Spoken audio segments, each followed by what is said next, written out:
दोस्तों, दुनिया के इतिहास में सुनहरे अक्षरों में कई राजाओं के किस्से दर्ज हैं जिन्होंने सत्ता के लिए अपने परिवार को ख़त्म कर दिया। सत्ता का नशा होता ही ऐसा है, लेकिन भारत की इस पवित्र भूमि पर एक ऐसा इतिहास भी रचा गया जब एक छोटे भाई ने पूरी दुनिया का सबसे शक्तिशाली साम्राज्य ठुकरा दिया। एक ऐसी कहानी जो आपको सिखाएगी कि सच्चा प्रेम और त्याग क्या होता है। आज हम बात करेंगे भारत के उस महात्याग की जिसने उन्हें भगवान राम से भी बड़ा बना दिया। जब भारत अपने ननिहाल से अयोध्या लौटते हैं तो उन्हें अपना जगमगाता हुआ शहर एक शमशान जैसा लगता है।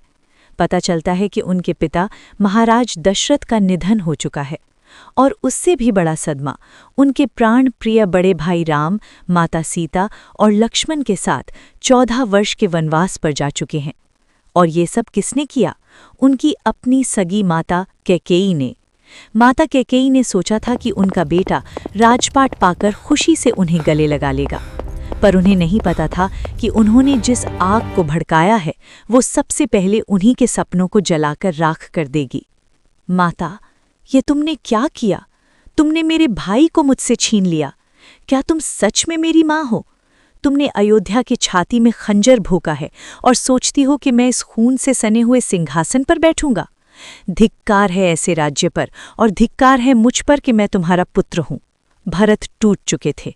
उन्होंने तुरंत घोषणा कर दी, सत्ता पर सिर्फ और सिर्फ मेरे बड़े भाई राम का अधिकार है। मैं इस पाप का भागीदार नहीं बनूंगा। मैं अभी और इसी वक्त राम को वापस लाने जाऊंगा। ऋषि भारद्वाज के आश्रम से होते हुए भरत चित्रकूट पहुंचते हैं। दूर से अपने भाई की सेना को आता देख एक पल के लिए लक्ष्मण को लगता है कि भरत आक्रमण करने आ रहे हैं, लेकिन जब राम देखते हैं तो उनकी आंखें भर आती हैं। सेना आगे नहीं आती। एक अकेला व्यक्ति धूल में सना हुआ नंगे पैर आश्रम की तरफ दौड़ता चला आ रहा है। ये मिलन कोई साधारण मिलन नहीं था, ये धर्म और त्याग का संगम था। भरत फूट फूट कर रोते हैं और अपने पिता के निधन की खबर देते हैं। चित्रकूट का पूरा माहौल शोक में डूब जाता है। अब शुरू होता है धर्म संकट। भरत हाथ जोड़कर विनती करते हैं, भैया, अयोध्या आपकी है, आप लौट चलिए। मैं आपकी जगह 14 वर्ष का वनवास भोगूंगा। लेकिन राम, जो मर्यादा के प्रतीक हैं, मुस्कुराते हैं। भरत, पिताश्री ने जो वचन दिया उसे निभाना हमारा सबसे पहला धर्म है। मैं 14 वर्ष से पहले अयोध्या की सीमा में पैर नहीं रख सकता।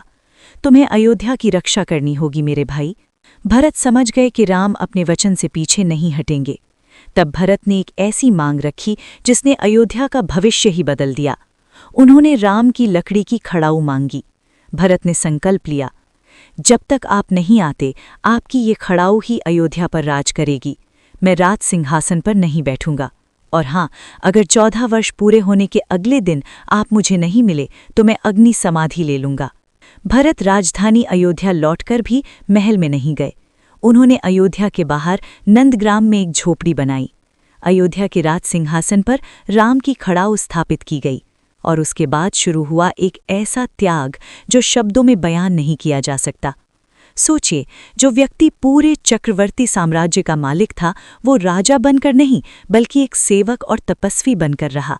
भरत ने वही भोजन किया जो राम वन में खाते थे।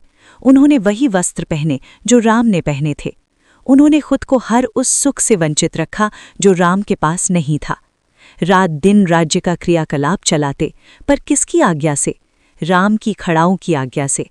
इसलिए कहावत बन गई, भाई हो तो भरत जैसा। आज की इस भागदौड़ भरी जिंदगी में जहां लोग छोटी छोटी प्रॉपर्टी और अहंकार के लिए अपनों से रिश्ते तोड़ देते हैं, वहां भरत का ये महात्याग हमें सिखाता है कि सबसे बड़ी संपत्ति हमारे रिश्ते और हमारा प्रेम है। राम ने रावण को मारकर धर्म की स्थापना की, पर भरत ने अपने अहंकार को मारकर प्रेम की स्थापना की। दोस्तों, आपको भरत का ये त्याग कैसा लगा? अगर आपके आसपास भी कोई ऐसा भाई या दोस्त है जो हमेशा आपके साथ खड़ा रहता है तो इस वीडियो को उसके साथ ज़रूर शेयर करें। कमेंट्स में जय श्री राम लिखना ना भूलें।